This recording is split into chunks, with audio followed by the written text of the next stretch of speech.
And welcome, ladies and gentlemen, to the Men Who Stare at Sportsball. And this is going to be an episode of us basically eating shit for what we said 10 months ago. I am your one and only gaming monk, better known as Mildra, and with me I have two of my good brothers here in the temple. We have our a resident judge of who does and does not have their Canadian license. Good brother Matty. Hello, hello. I think we agree that Drake has had his Canadian license revoked. After the refusal to walk away from a whooping, that goes without saying. Mm-hmm.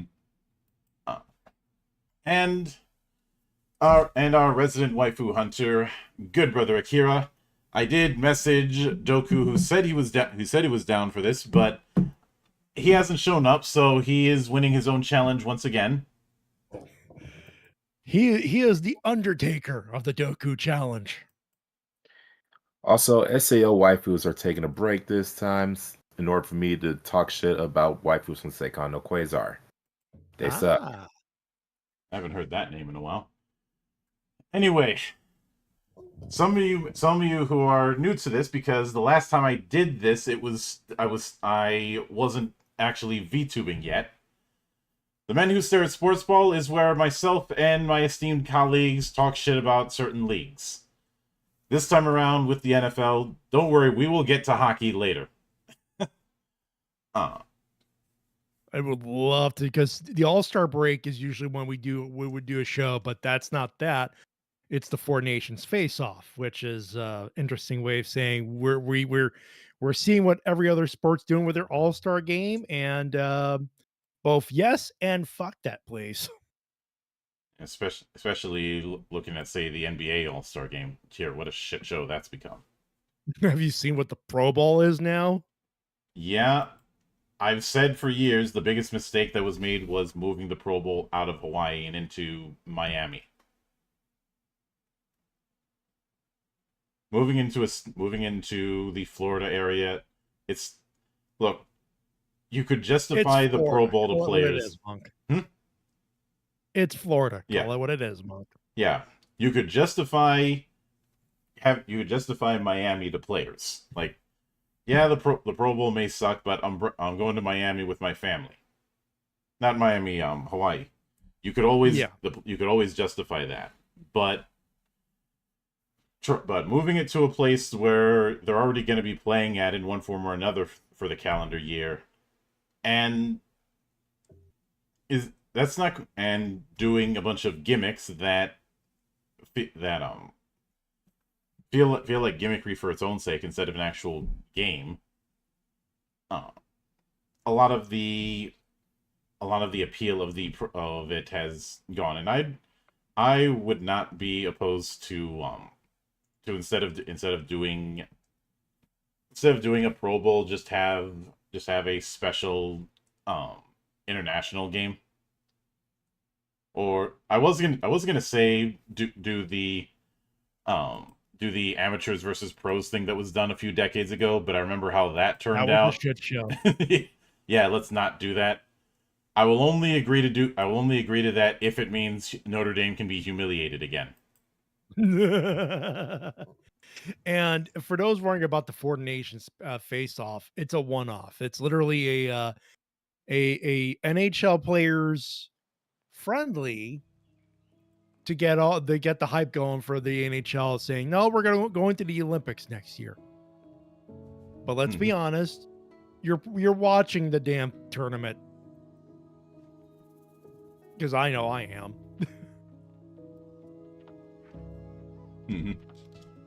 Yeah, and truth be told, if there's any professional sport that seems to be having the worst run of things lately, it's the NBA, and it's kind of their own doing.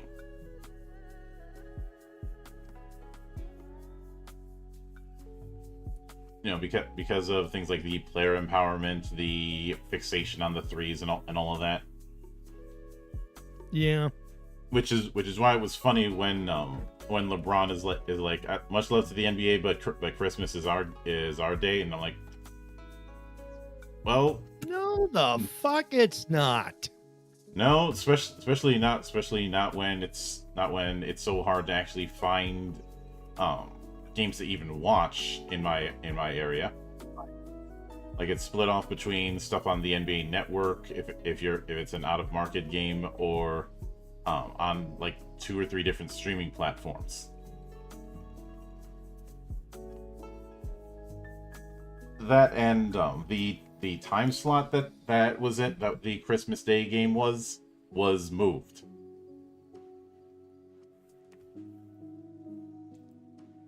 But of course, there's also the fact that as far as a commissioner goes, Adam Silver is absolute shit. He was good for a minute. Nowadays, he's a wet blanket. More like a wet fart, but hey, Yeah. Who's counting? But speaking of wet farts, this was a interesting, if chaotic and bullshitty kind of season for the NFL. Was it as chaotic as some previous years? Not as much, but there was a heaping amount of bullshit. Let's put it this way: it was a quality over quantity kind of chaos this year.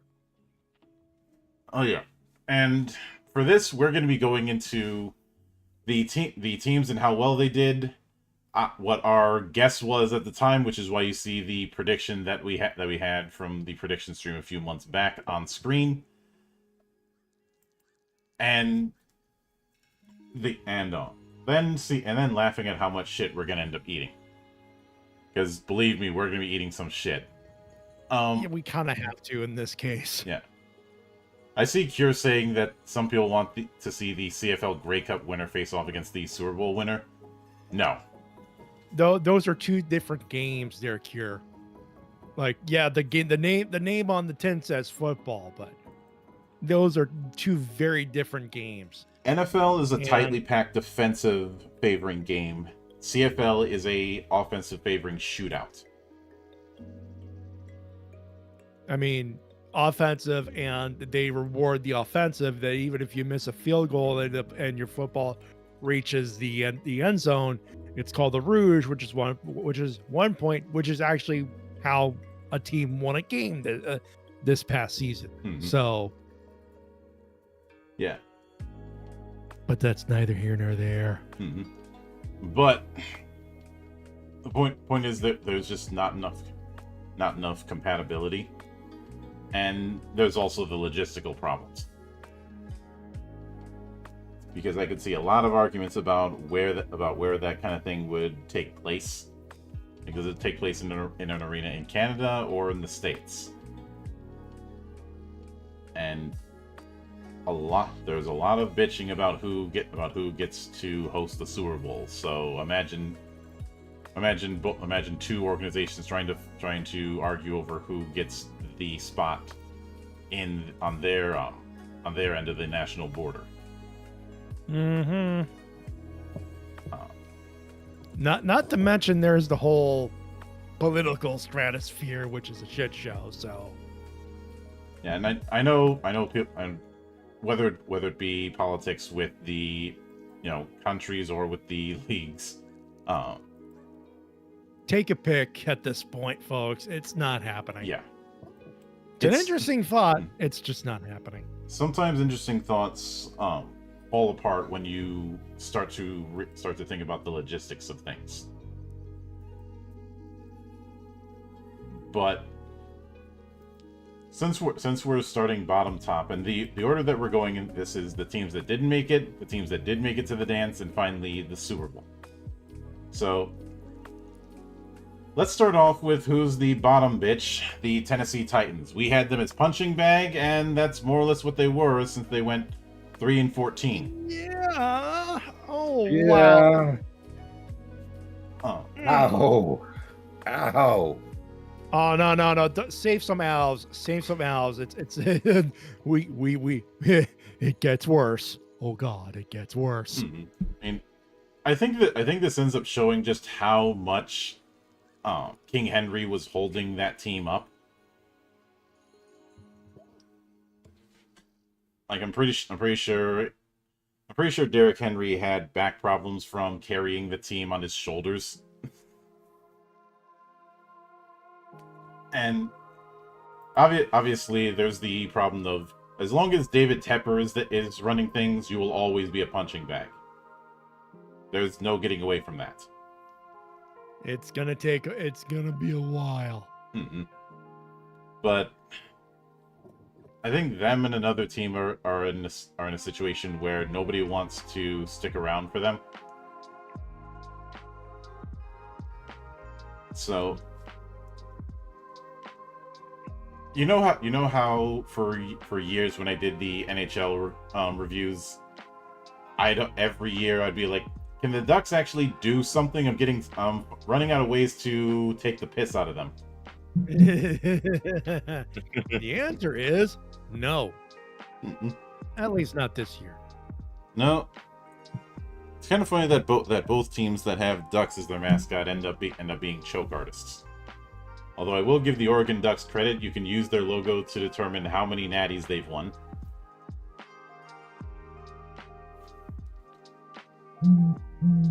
But then we have the New York Derp, who I believe, technically speaking, they won the Tank Bowl this year. That's something. But I ended up being Good. Go ahead, sorry. Yeah. But I ended up being a prophet this year. Let's cast your minds to last year where I said, this is Danny Derps' last chance. Oh God, yeah. If he can't get shit done now, it's time to look for other options. And lo and behold, he ends up running out and being a backup in Minnesota at his own request. He was intelligent enough to recognize the situation. Which I think as a backup, he'd be perfectly fine in that role. He is not QB1. He can't be that.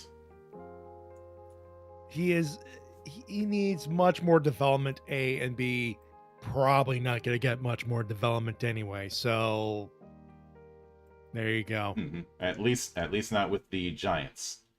So we'll keep an eye out on the draft and see how they managed to screw up the number one pick, or worst, trade off the number one pick at the 11th hour again. But that brings us to the Cleveland Browns. We thought the Factory of Sadness was closed a couple years ago. How wrong we were. Yeah. Had it all, then lost it all. Ooh, boy, oh boy, oh boy, did they ever. First off, I was extremely skeptical about them bringing in Deshaun Watson when it happened, I was even more skeptical when I saw how much he was getting paid. And then everyone got skeptical when it turns out, oh no, he was actually talking out of his own damn ass.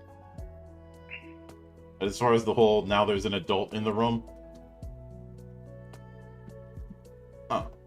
Because even during play, he was just completely washed.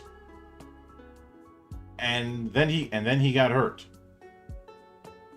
And there was much rejoicing, which, let's be honest, folks, if that happens, you done goofed. Mm-mm.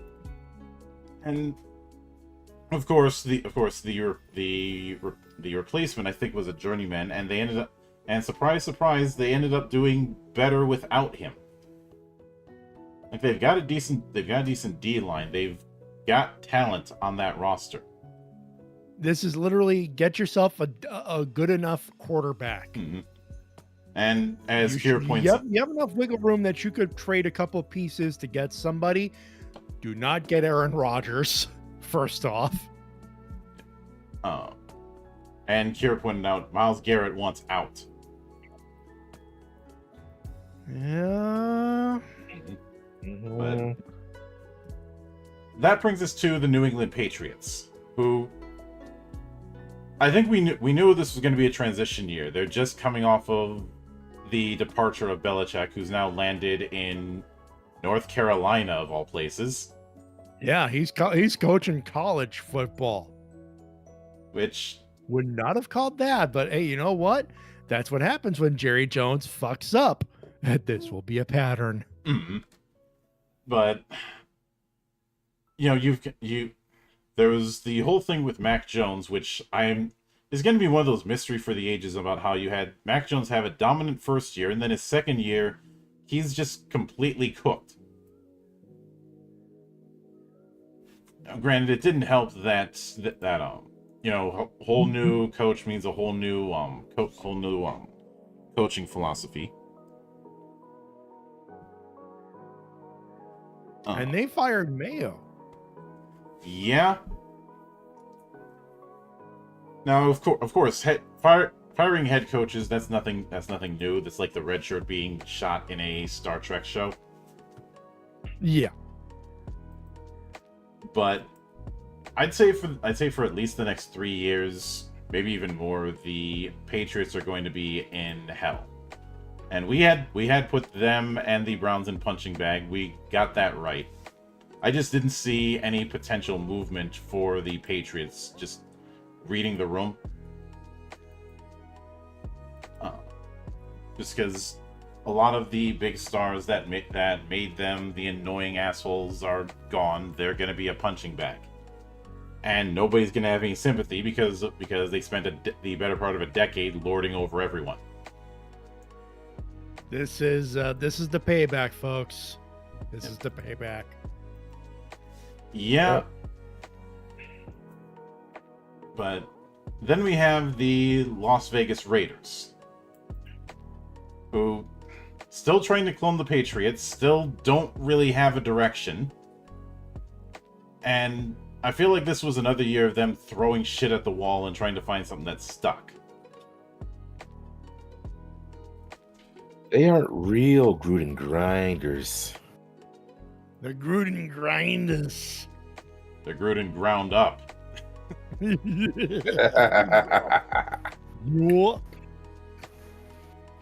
But the autumn wind is a fart. Yeah. And it lives in the death Roomba. Let's be honest, their stadium, it's a fucking Roomba. Oh, it is. It is. Mm-hmm. But when it comes to Las Vegas, let's be honest about that. If I went to any native of Las Vegas and asked what team they're going to see, more of them are going to go see the Golden Knights than the Raiders, it seems. Hey, Raiders, Golden Knights got the cup. They got the big trophy. Mm-hmm. Can you? I don't think they've had much in that route since the 80s. But Then we have tonight on Saxonville Abbey. So you wonder. I'm starting to wonder what the hell's going on with Trevor Lawrence. Like the guy was the guy when it came to the draft a few years ago. He's not a scrub, but they're just not developing him, and I wouldn't be surprised if he tries to get out the first chance he gets.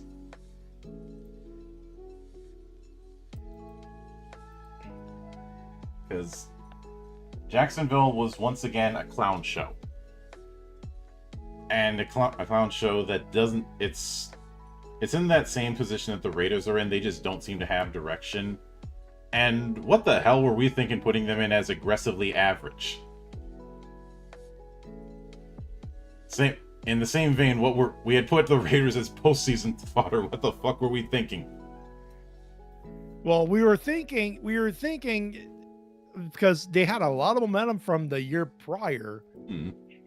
And Shad Khan had to fucking jinx it by saying this is the greatest roster we ever assembled. That's a jinx. Mm-hmm. If I was the media coach, I would have immediately pulled him aside and said, do not say that. You're gonna get us in trouble. Unfortunately, the media coach is Tony Khan. Yeah. But look, I refuse to make Coke jokes. All right. Mm-hmm. I've been over him since day one. But then we have the New York Jets, who were definitely the clown show. I had them as postseason fodder because I figured that's the highest they could go, since I figured, okay, you have one full season of Aaron Rodgers. You got screwed out of that because you built a team around Rodgers last time, and then he got hurt. So you got no excuses now. No excuses, and it flopped. Yep. Hard.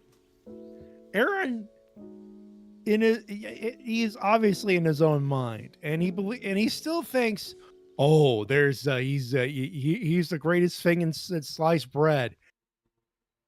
The NFL has determined that is a fucking lie. Mm-hmm. So it's and I think there's nothing else to say. The goddamn Jets, the butt fumbled. Yeah, they Aaron Rodgers butt fumbled. Mm-hmm.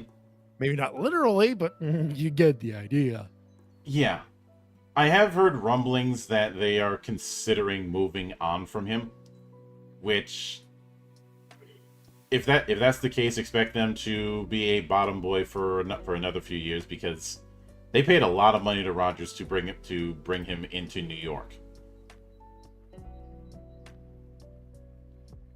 And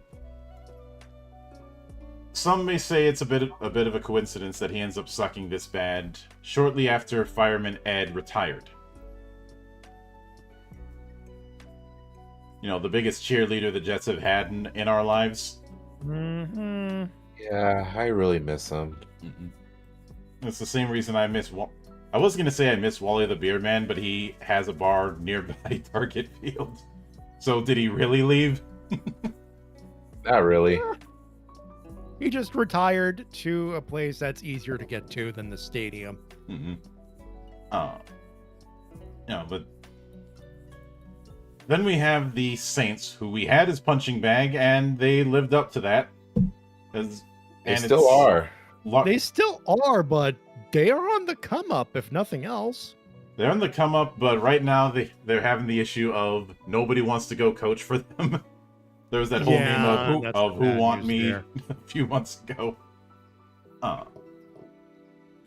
And I'd say a large reason for that is due to the fact that, remember, for years they were told you need to do something to either support Breezes or move on from him. And they're like, no, we're fine just keeping the same set of roster. The problem is, the Saints have a bunch of old guys. And they are paying for it. Mm-hmm. But then we have the Bears. Shits. Shits. So, putting The aside, Bears are the shits. putting aside that there's still that pissing match about whether or not they're going to move out of Soldier Field and when, there may be a shred of optimism because the one sticking point is now gone.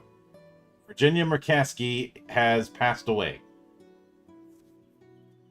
And as macabre as it is to say that this is an improvement, we all saw what happened when Melnick passed and with the Senders. I'm still not going to say the Sanders are good, but they're showing signs of improvement. They are improving. I'll say this. They are improving. It may not look on the scoreboard and everything else, but it's a young team. Some things some payments had to be paid. It is what it is. Mm-hmm. But they are improving. They're. I'll say this: Montreal and Ottawa are fighting for a wild card spot, and I'm going to a game featuring both teams on the 22nd. Mm-hmm. And I can't choose. I've been asked to wear my Montreal my Habs jersey. Can't believe I have one already, man. My brother-in-law's the best. He got me the Maurice Rock and Richard Classic jersey. mm-hmm. I've been asked to wear it at the game. I'm like, oh boy, you're making me choose. I don't think that's the right team to choose. The Sens are a better team right now. Yeah. What, folks? They are. But that's neither here nor there. But the problem has been what the problem has always been in Chicago. They can't develop QBs worth a damn. And I talked about this before, but Chicago has been in a vicious cycle for at least a decade. Get a top QB prospect. Then fire the coaching staff, bring in a new coaching staff who doesn't like the top prospect, and the cycle repeats. It's a never-ending loop. Mm-hmm. This is the hell that doesn't end. There you go. Yeah. And when it comes to the Bears, it's more a question of just get Caleb Williams some help. Apparently they're planning on doing that, but time's going to tell how that's actually going to pan out. And hang on a second, I have to deal with a bot. And bot has been dealt with. Dummy, yeah. But and actually, I don't know why I said Tepper when it came to the Titans. This is where I should have been saying Tepper. The Carolina Panthers, who did better this year, but they're still shit. No, Monk. No. No. Just absolutely not. Stop right there. They sucked. They sucked worse than the Titans. They sucked worse at the Giants because they were supposed to win Tank Bowl. They failed at winning the Tank Bowl. Yeah, that's right. They were sucking. They are in literal football hell. Yeah, because standings-wise, I say they did technically better because they won 5 games instead of 3. That is the only caveat I'm willing to give. And you know things are bad when Cam Newton is willing to defend you.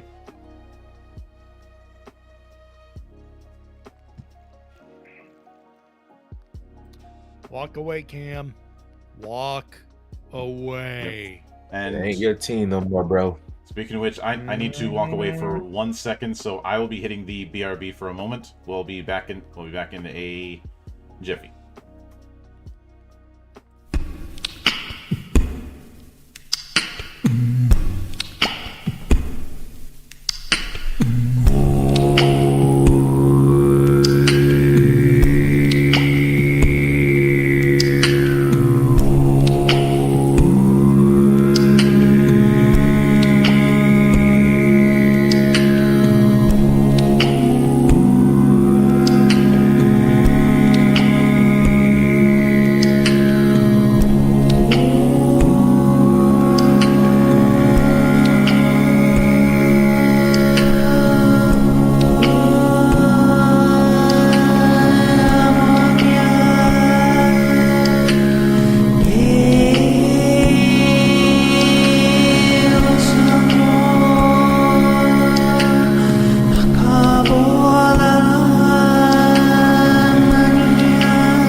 And we are back, ladies and gentlemen. By the So, way, folks, for all those wondering, yes, I'm aware of Ricky Starks. He's in NXT. Why should I care? Call me when he goes on WWE Raw and, doesn't do main event after 3 weeks after said debut. mhm. Football, please. Yes. So now here's where let me set the stage. Imagine that scene in Jurassic Park.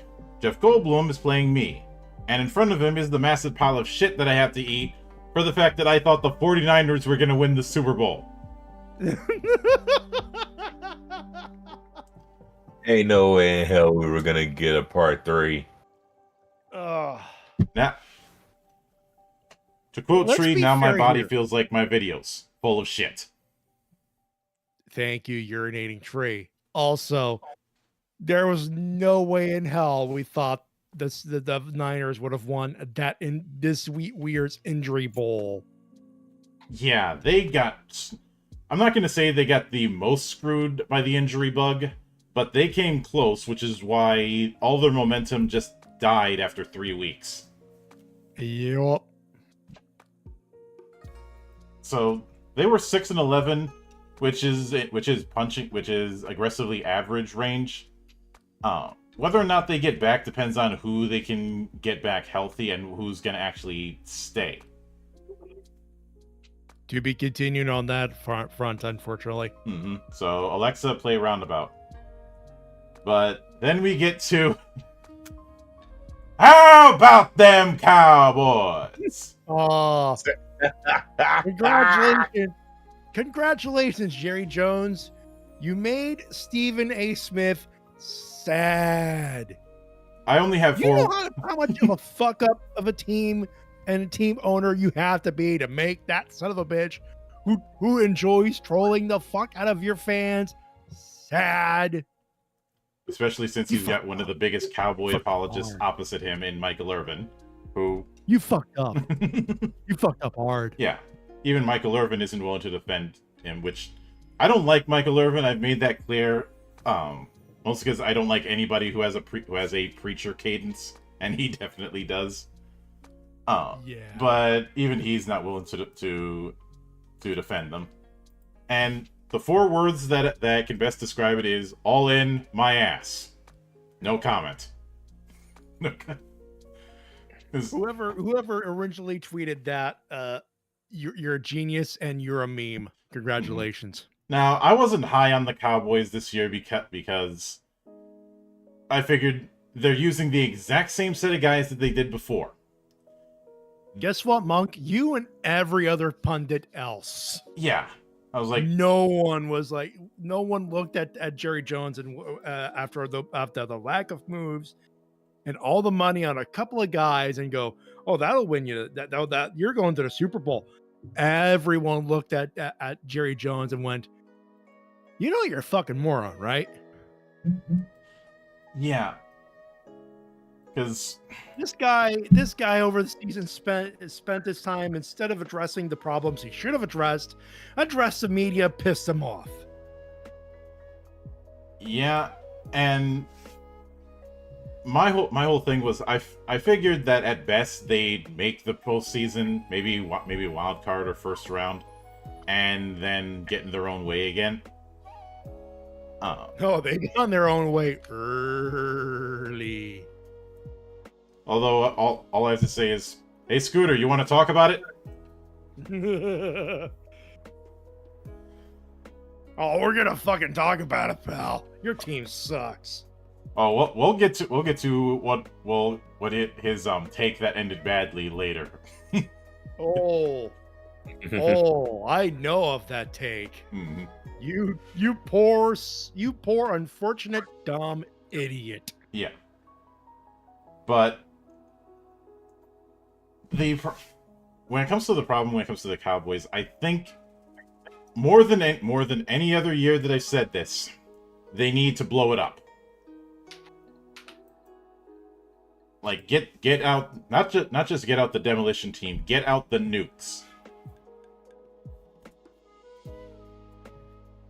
But it's Jerry Jones. He'll never do it because he thinks he's got the perfect team. He's got his team. And someone needs to get in there and say, no, it ain't working. Dump everyone. He won't do it because he's Jerry Jones. And that's why the Cowboys are going to suck again. Yeah, and we're going to have to hear... And I guarantee you, in about 5 months, we're going to hear from Cowboys fans about how this is going to be the year. Because that's always what happens. Never ends with these people. But hey, if they're gonna pop off, all I have to say is keep that same energy in 10 months. We fucking dare you. Because I'll be there. I'll be there. I'll be there to laugh at you, to laugh at every one of you. Stephen A. may feel bad for how your season. Fucking again.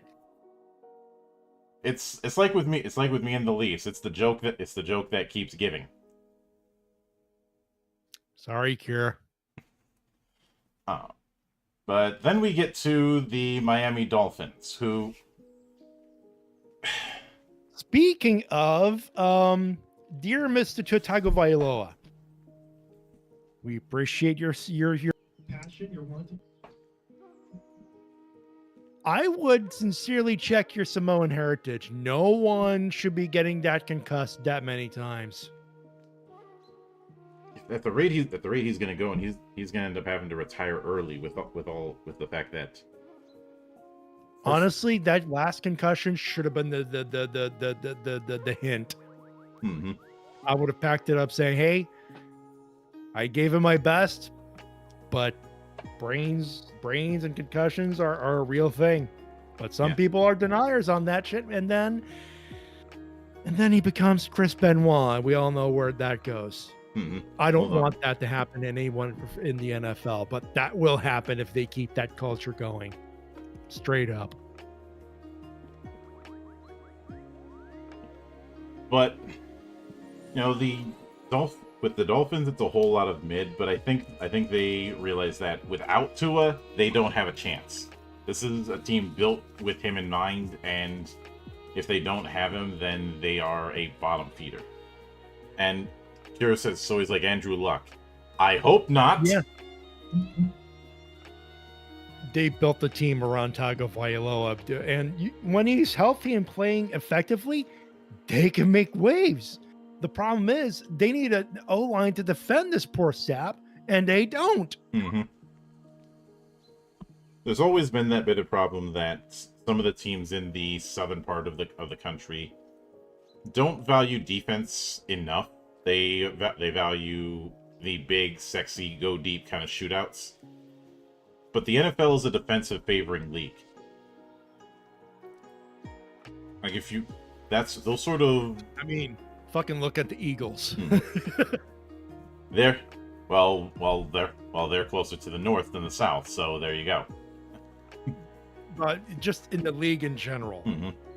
Yeah, the CFL college and the CFL are more offensive shootout kind of places. Some parts in college more than others, like say Pac-12, is more about offense than defense. Yeah. And the ACC is tank division. The Ace, as Squid Tart has put it, the ACC is ASS.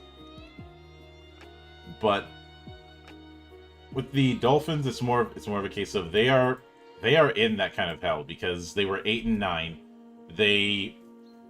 They're in a situation where do they try and get somebody else or keep Tua around? And I'm like, get some O linemen.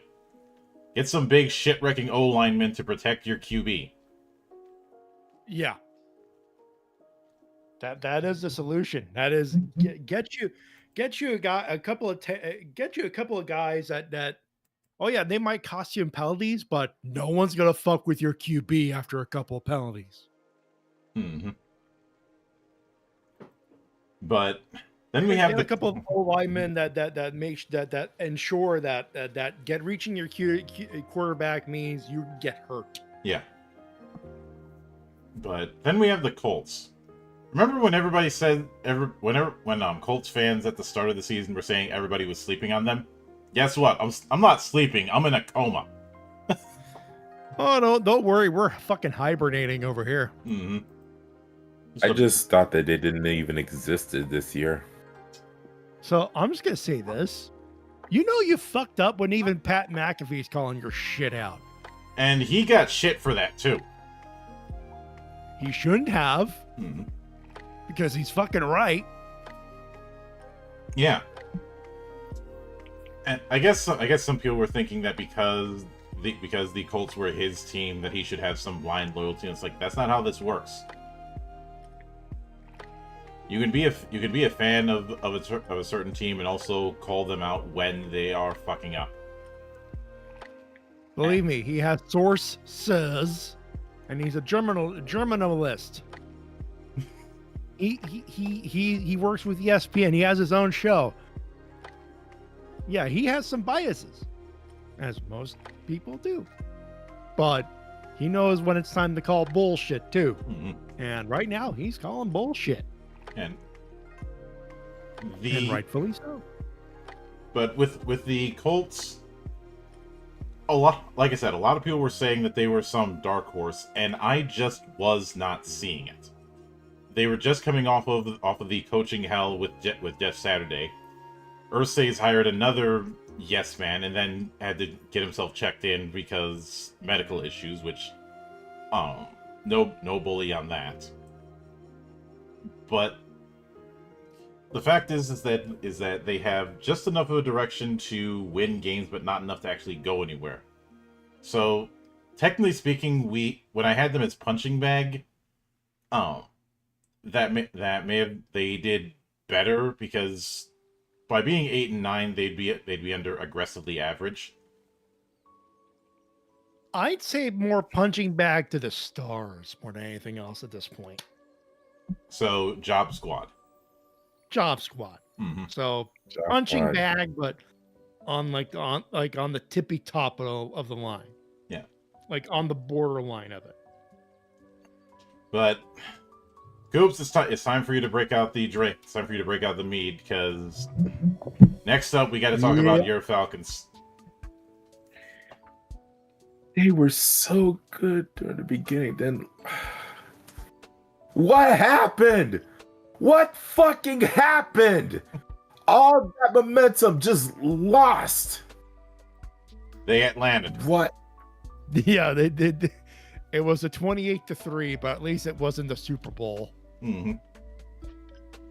And not only that, I'm still not over the fact that they paid Kirk Cousins a $9 million contract just for him to not do anything much in the grand scheme of things, and then next thing you know, bringing in Michael Penix near the end of the season. No, you know what this season was?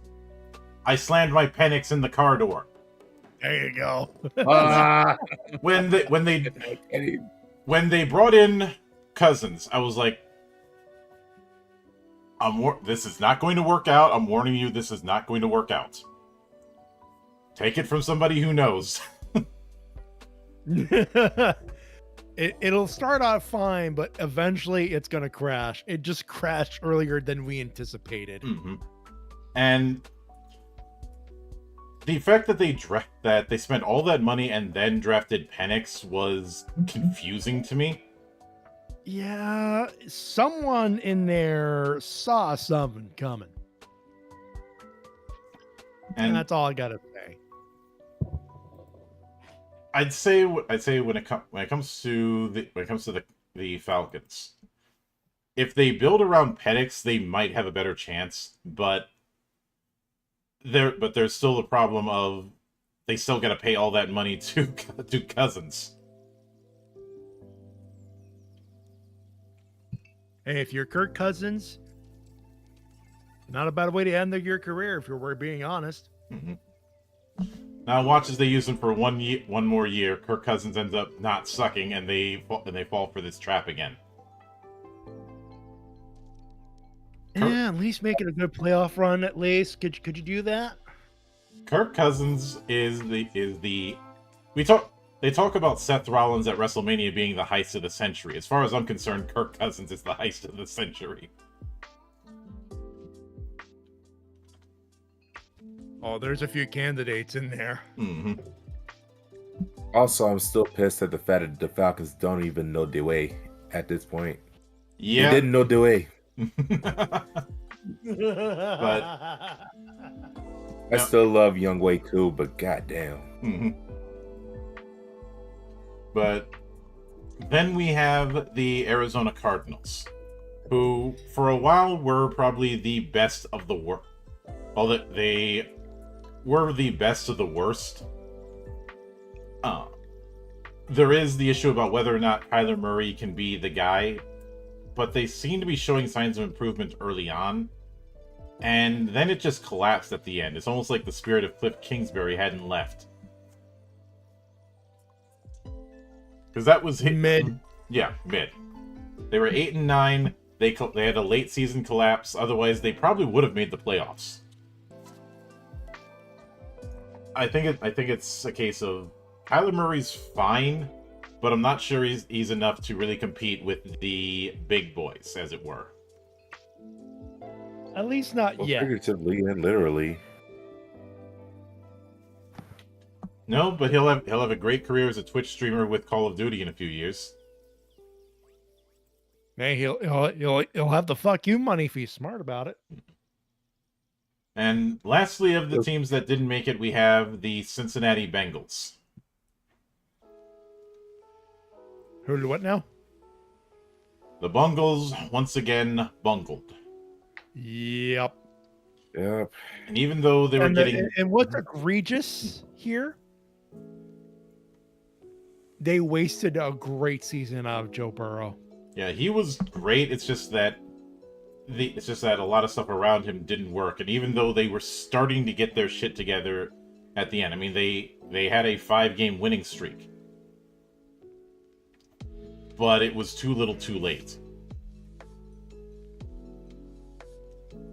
Losing to New York screwed them.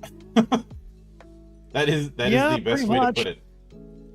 If you don't lose that Giants game, then you have at least a chance at getting a wild card game. But you fucked around at the early part of the season thinking you were playing with house money, and you found out. So, that being said, that brings us to the playoffs, which there were a lot of ways the playoffs could have gone when we saw the actual bracket. Though I think a lot of people were expecting one team to just steamroll through it, and that didn't happen. we'll get to that. But let's start with the AFC, because I will always be more partial to the NFC. So with the Chargers, who got completely stampeded by the Texans.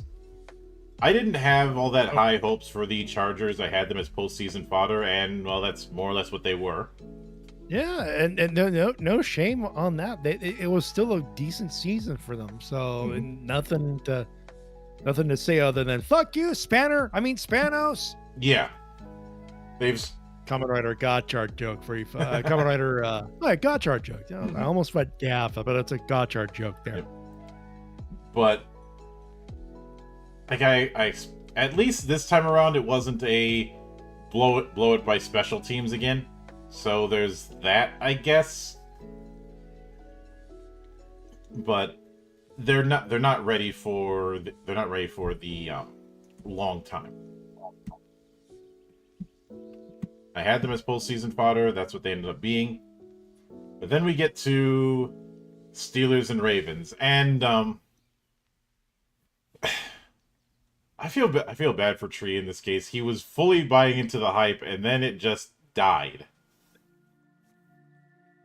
The ride never ends.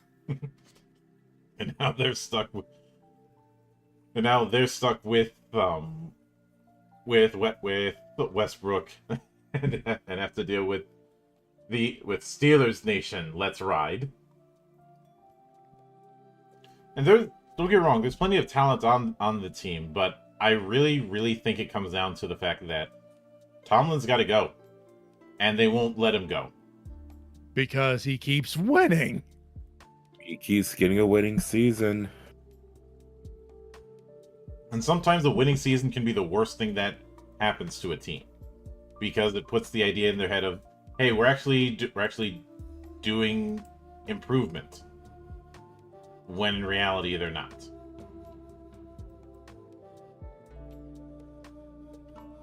So unfortunately what's probably going to happen is they're going to be in the hell that doesn't end again. But then we get to the Broncos, who I had as aggressively average. They did well enough to get into the postseason, but I had no faith in them making any momentum in the postseason.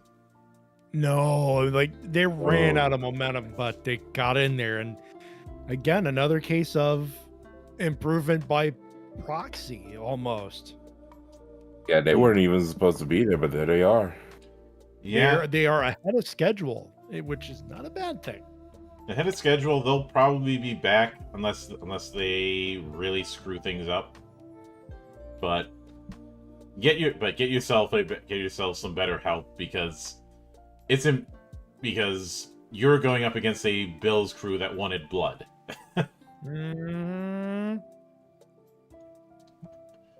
But then when it comes to the Texans, well, they were going up against the Chiefs bullshit. The devil magic happened, and we know how that goes. At least at that point. No shame. They tried to compete, so there's no shame there. But yeah. Mm-hmm. And as far as the Ravens, it happened once again. They got in their own damn way. I like Lamar Jackson, but I do wonder if he's falling back too much on his run game too much. Because that was always the stereotype thrown at him, that he was more of a running back than a QB. Yeah. Honestly, if I'm Lamar,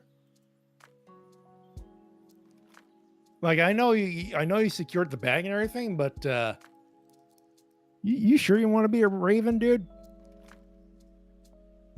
Just asking. Mm-hmm.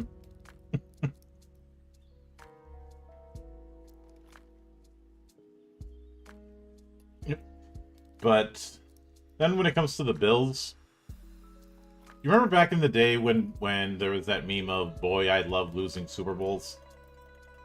I feel like there must be some sort of curse put on the Bills. because they kept it close, but they couldn't do enough. And let's be honest. Seriously, What? that devil magic was on them something fierce. Mm-hmm. And there were some questionable calls, we'll put it that way. But shifting into the NFC, it's time for me to get out the drinks because it's time I gotta talk about my Vikings. So, for the longest time, this felt like the Sam Darnold revenge tour. We did much better than anyone had expected us to. Because let's be honest, looking at the preseason, there was the expectation that we were going to be mid at best. And in fact, I put us at mid.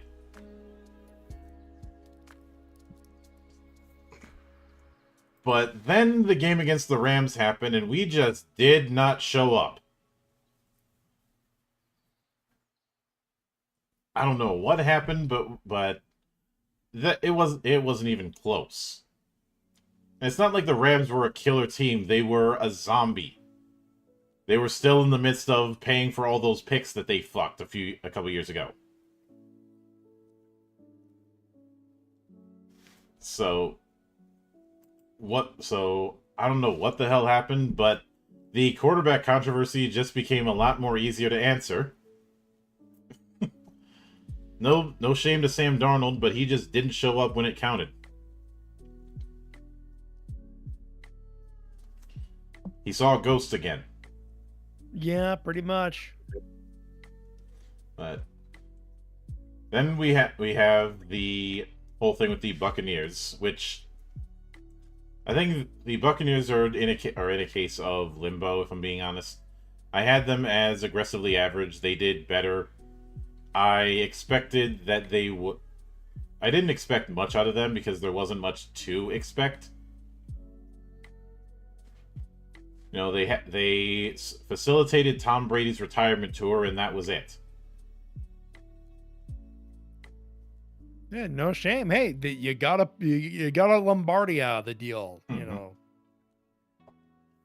better teams have gotten a worse deal. Well, worse teams have gotten a worse deal. Let's be fair. Yeah. Hi, Jets. And when it came, then we have the whole thing with the Packers, which I had no expectations with the Packers. They're in the we're trying to develop Jordan Love phase of things. Yeah. Tell you what, he's not doing that bad. Mm-hmm. I had them as aggressively average, so technically they exceeded expectations. Although I say technically because, again, I had no expectations. Nobody did. They had gotten rid of Rodgers. They were trying to build around Jordan Love. So it was a case of fuck it. Whatever happens, happens. Yeah. But I think this was another case of being a year or so ahead of schedule. Which is fine. No, I'd like to say they'd be back, but the NFC North was extremely competitive, so there's about 3 other people who want to kick your ass. Especially since you ended up getting swept by your little brother in Minnesota, which I will hang that over their heads all off season. As you should. It's the same reason. I'm pretty sure if I went into Toronto wearing a Bruins jersey, I'd probably give some people flashbacks.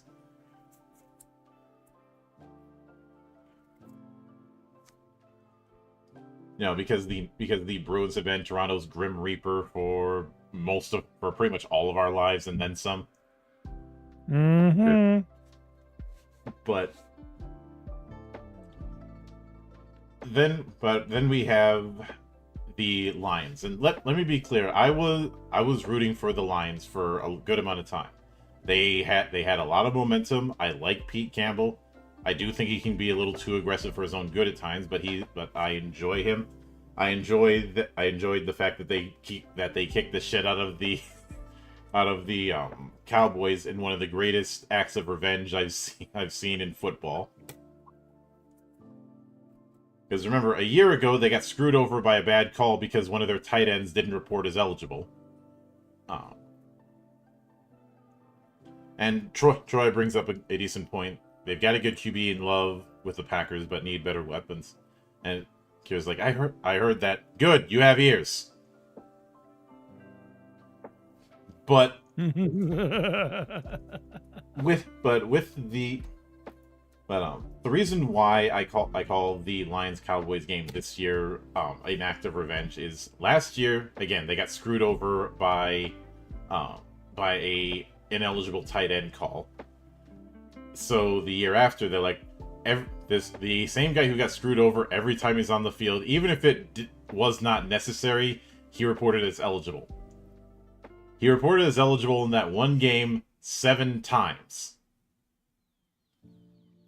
Even for taking a knee, which he didn't need to do.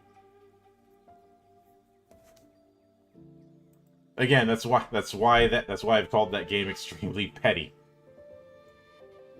But unfortunately, as the season went on, they just got screwed with more and more injuries to the point where they had so many people on IR that they could have fielded a whole team with just that. So by the time they got to the playoffs, even though they had a first round bye, so a week's rest, they just didn't have any weapons. They just ran out of gas. Mm-hmm. And again, bullet holes. So nothing. This is not Dan Campbell's fault. I don't think he should be. No one should be blamed no one should be to blame for this one. Mm-hmm. They just flat ran out of gas. That shit just happens. Oh yeah.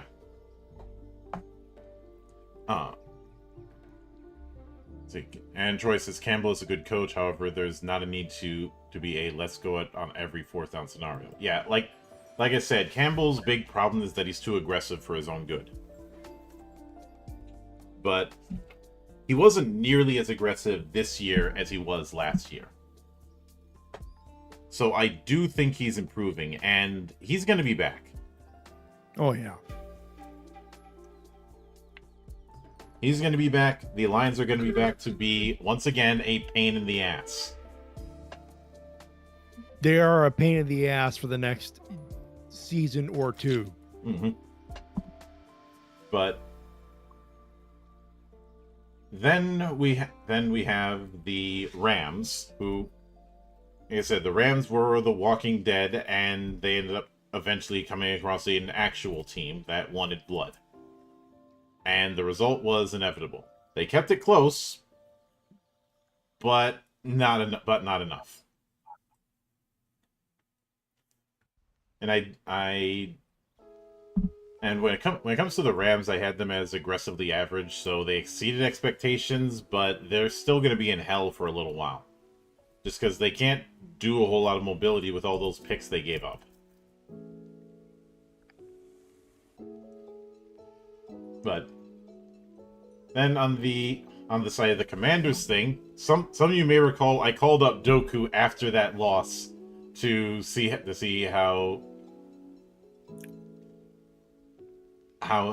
he was doing after that. I'll put it this way. That was the most blatant offsides jump I've seen. And I saw it 3 fucking times. The whole thing with the jumping, like, what the fuck are you doing? Are you trying to be a meme? Are you trying to troll the stadium or something? But I did hear a little bird say that Dan Campbell hated the way the Commanders were performing. Good. Yeah. Yeah. You know, again, you get rid of one POS, and all of a sudden everybody starts performing. We got rid of Mike Zimmer, we start actually winning games. The Commanders got rid of Dan Snyder. They're better. I won't say that they're Super Bowl contenders, but they're certainly they've shown a lot more improvement than I expected. I expected them to be shit for a couple more years and then start making playoff pushes. But the biggest winner in this is Wildflower.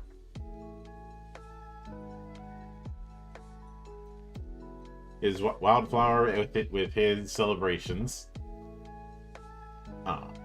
But it was just Commanders were decent enough, but they're still not good. They're still not good enough for that yet.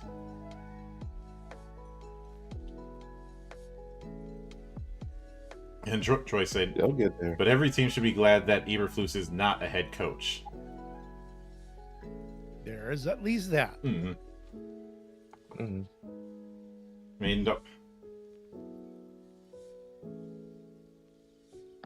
I was looking at him like, the fuck were you doing? How did they not slap him sideways? So there are some people who end up being good OCs or DCs and end up getting promoted past their skill. You know, the Peter principle. Yeah. Yep. I'd say he's a case in point of that. But that brings us to the Super Bowl.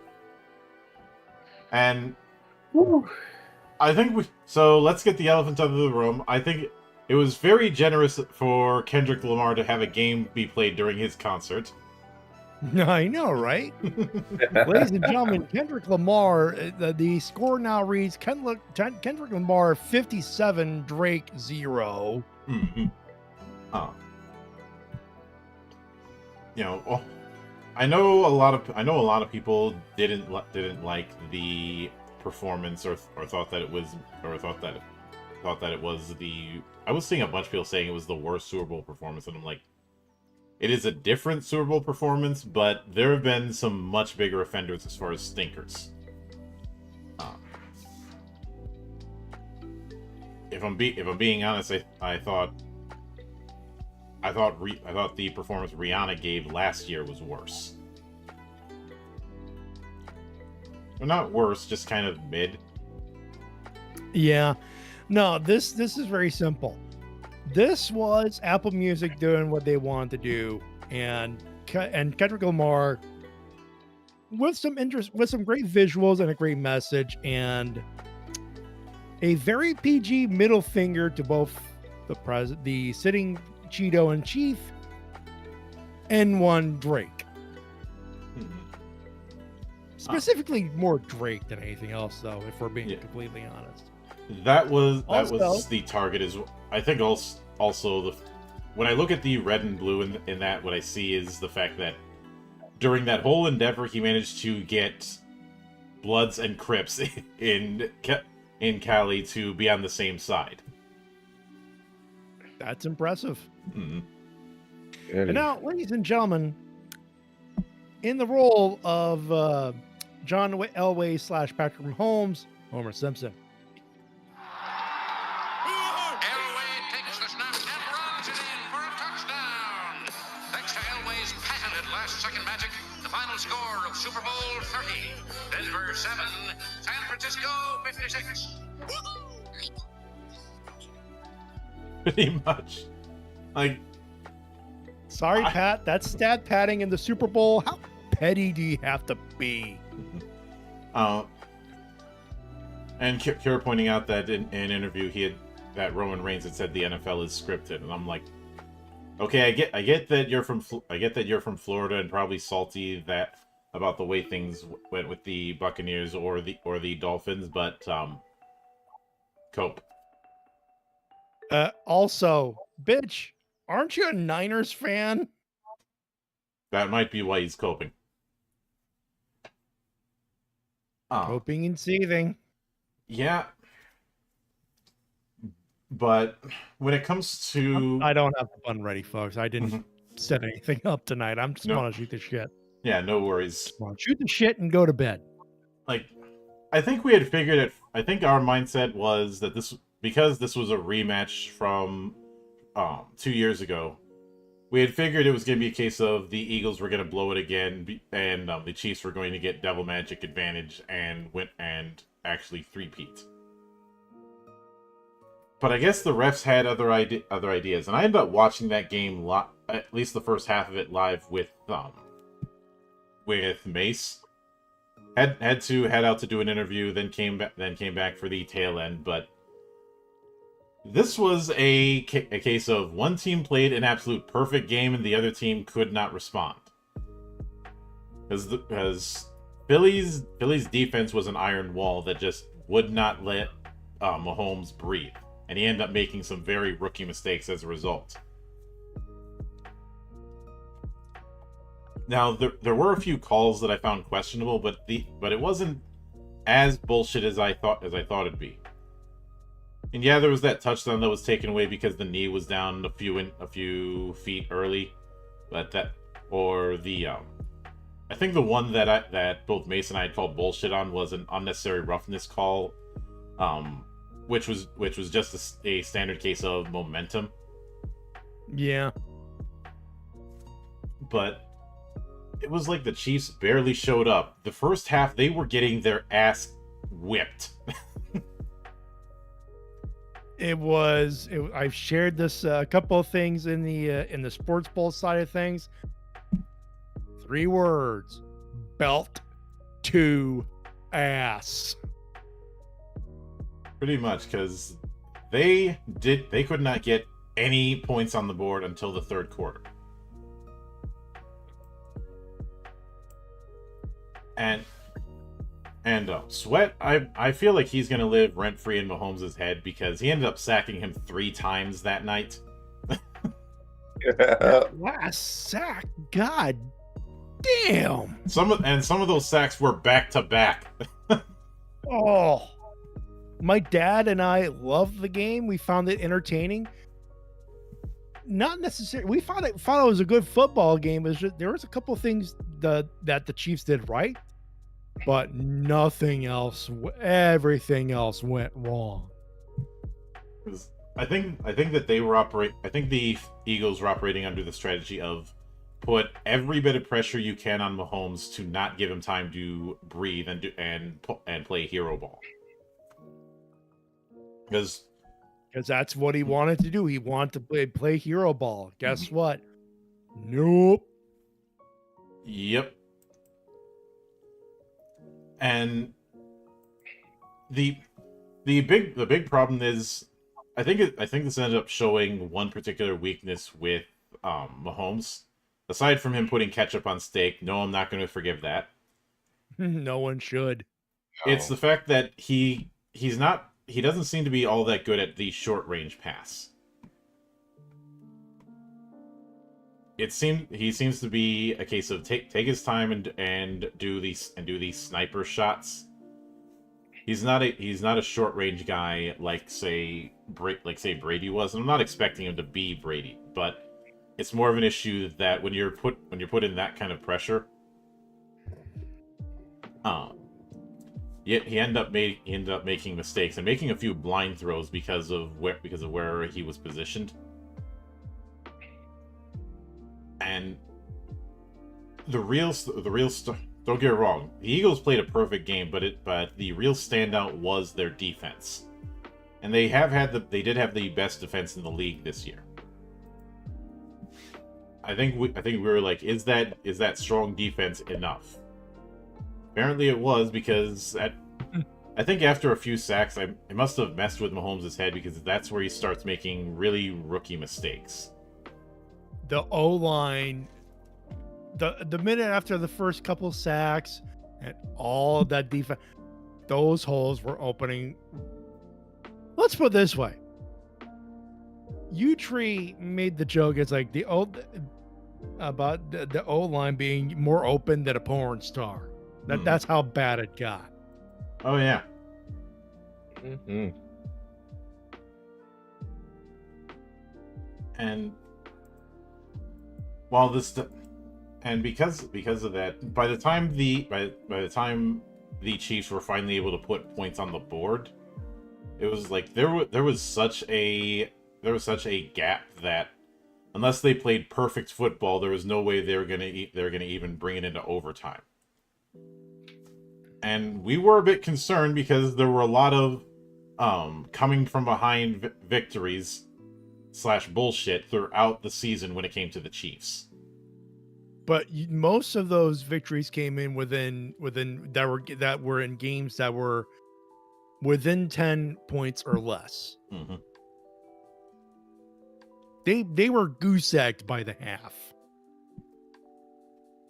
And unfortunately, they couldn't pull off a. It's one thing to pull off a victory off of a 25-point deficit. It's another thing to do it when one team is in like the 40s. Like they'd gotten 7 in the first quarter, 17 in the second, so that's like 30 points you got to get in 2 quarters.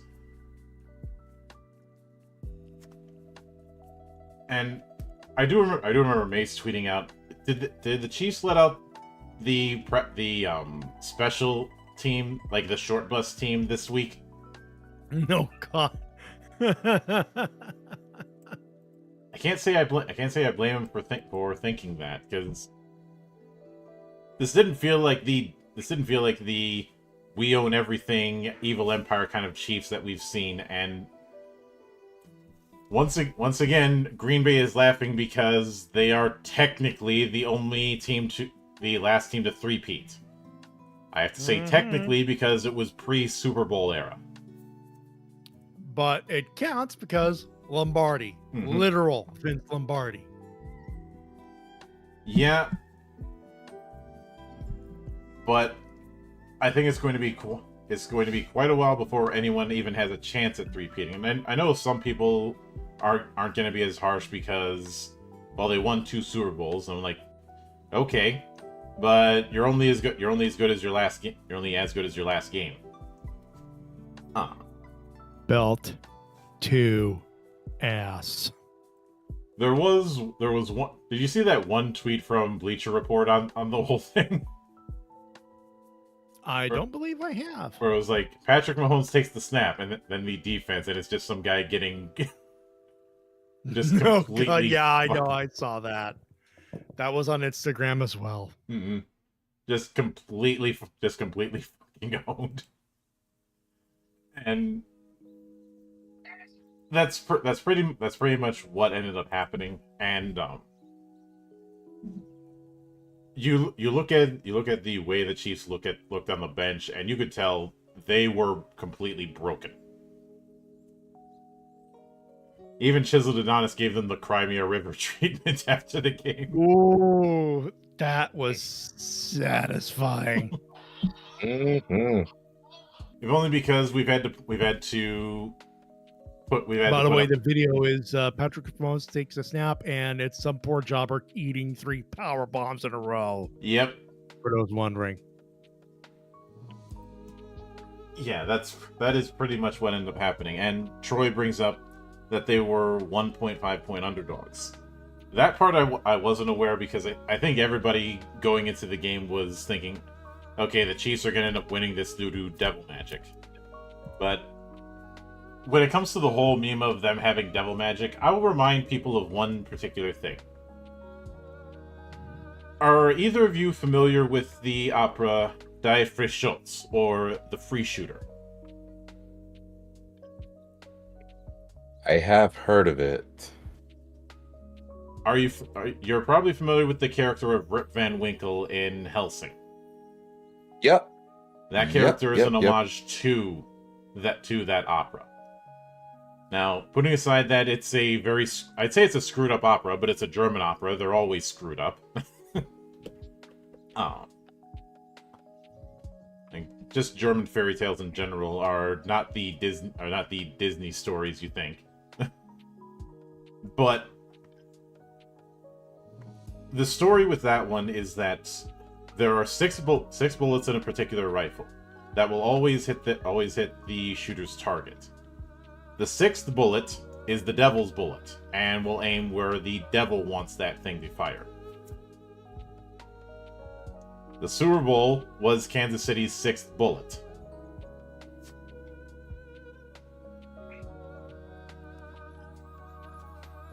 Because the thing about deals with the devil is that the deal ends up getting rescinded at the worst possible time. In this case, the Super Bowl. And I remember, I haven't seen the video, but I remember microphone saying the Chiefs have been exposed in the worst way. Whether or not they got exposed is one thing, but they definitely have to be asking some very pointed questions going forward.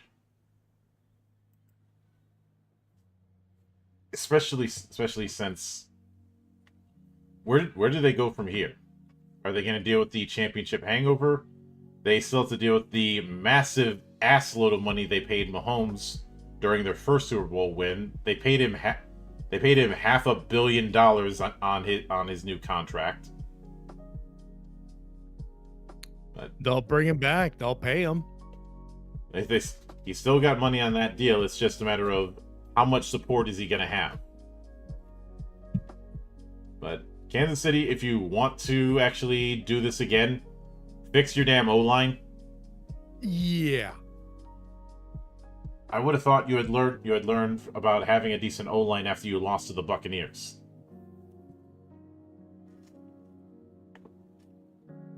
Mm-hmm. But the way I see it, when it comes to the way things are going to go, I'm both looking forward and cringing to whatever footage shows up at the Super Bowl parade. But what this definitely showed is that you should not act like you've already won until you win. We've seen this plenty of times, like against the Chiefs, where somebody gets a lead and then lets the foot off the gas.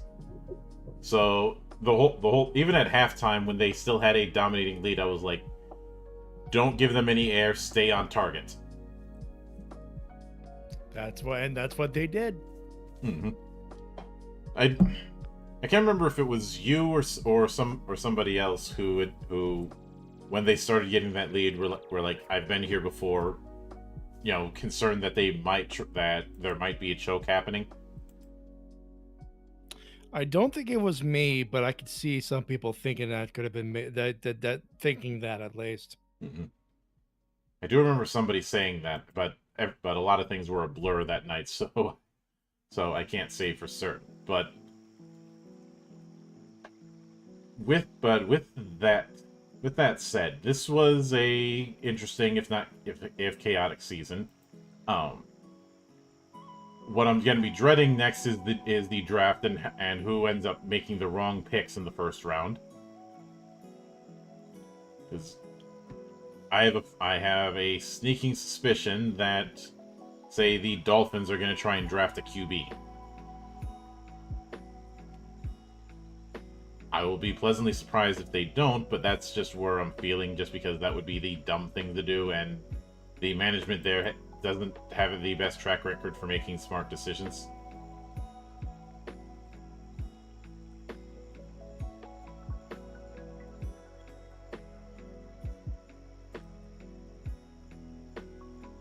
We'll just have to wait and see. Mm-hmm. Yeah, that's where I'm like, yeah, that's where I'm at right now too. But see you in April, I guess. I guess, but with that in, actually, let me see where the 2025 draft is even going to be.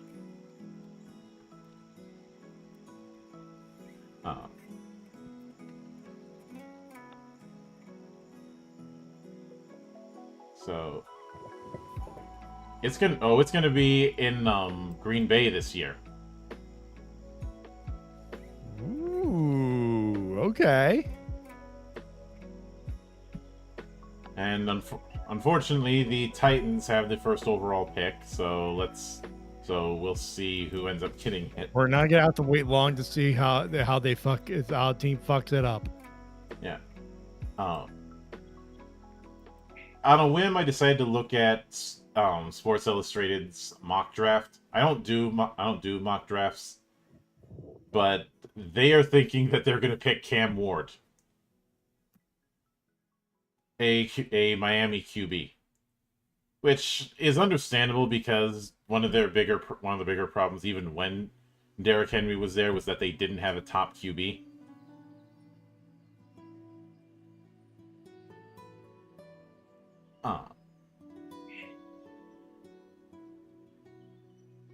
I do.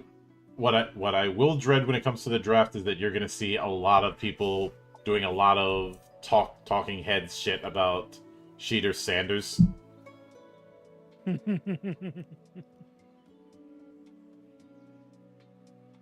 mean, he's decent. Colorado was not great this year, but they were better than what was expected.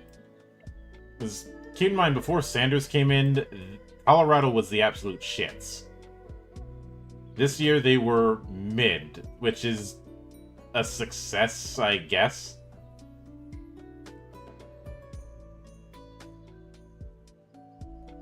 Oh.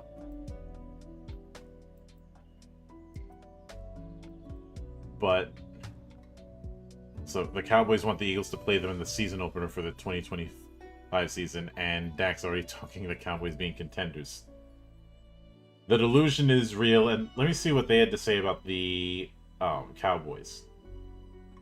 They think that they're going to pick a running back, Ashton Jainty from Boise State.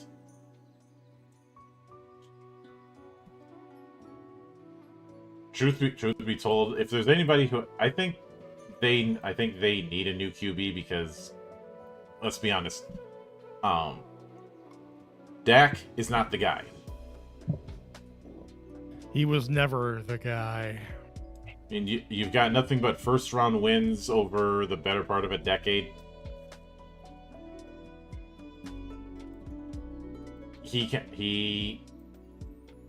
That is his peak. He's essentially the reincarnation of Tony Romo. But with that said, hang on a sec. I want to post something up in the direct chat. Sure.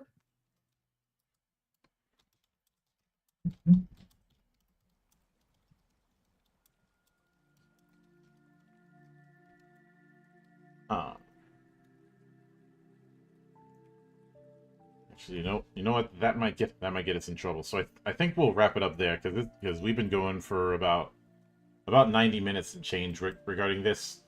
We will probably be back. We'll probably be back looking at the NHL in a few months, and I have a feeling there will be plenty of stuff to talk about there because the best way to describe the NHL season this year, chaos. Absolute fucking chaos. Fun though. When it's chaotic, it gets fun. Mm-hmm. Also, yeah. Allow me to paraphrase Carmelo Hayes here. Put the fries in the bag, Dak. You're washed. But I will also note that in the interim, I have recently discovered some of the more interesting parts of minor league hockey, including the absolute insanity that is the Fed. No, not the Fed as in wrestling, but the Fed as in the Federated Hockey League. Oh God, I've watched a few of those games. You want to talk about chaos, folks? Give it a watch. Pretty much. I mean, aside from the insanity of Disco Cowboy, you have the fact that some fights get out of hand to the point where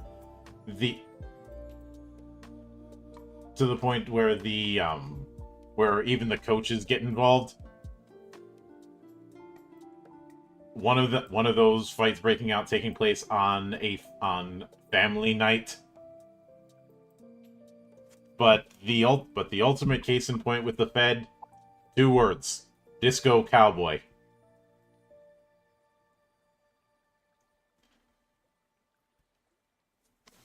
who is Disco Cowboy is a massive cheerleader who acts like a wrestling manager with the way he talks, and apparently became such a fan that the team he cheers for, picked him up and let him use the name Disco Cowboy on his jersey. But yeah, sometimes when it comes to the minor leagues, things get a little bit nuts. Because, well, with minor league hockey, you can get away with more shit. It's also... Because, it's simple. Everyone's trying to get to the show. Yeah. It also makes me smile when I see these social medias for various hockey teams in the minor leagues constantly shit-talking each other. They're not even shit-talking. Some of it goes into full-on flame wars. And I am here for it. Because, I know a lot of people want to do the whole, we need to be more professional. This is a professional sport. I'm like, no, this is still a sport. You still got people who are going to be going high energy. Let them cook. Oh yeah. I've made it clear that the aside from protecting from injuries, the attitude I've had is do not overly penalize people when fights break out in sports. Give them their space, let them get it out of their system. Experience has taught me trying to break up a fight in sports actually makes things worse.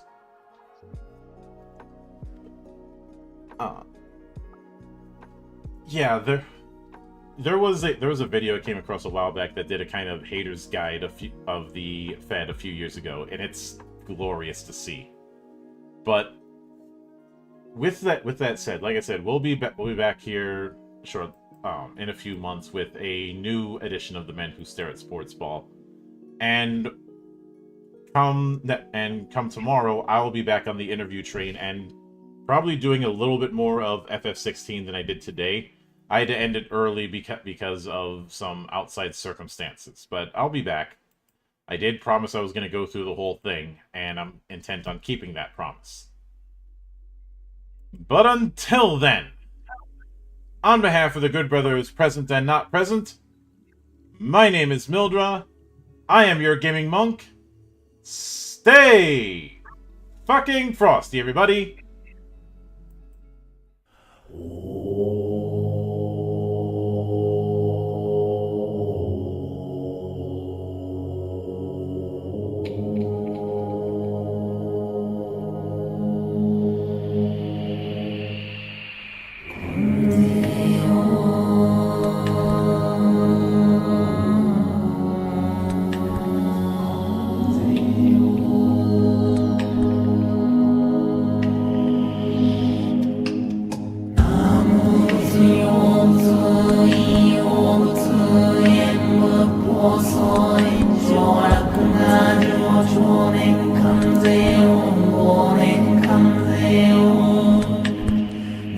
내 내 조심기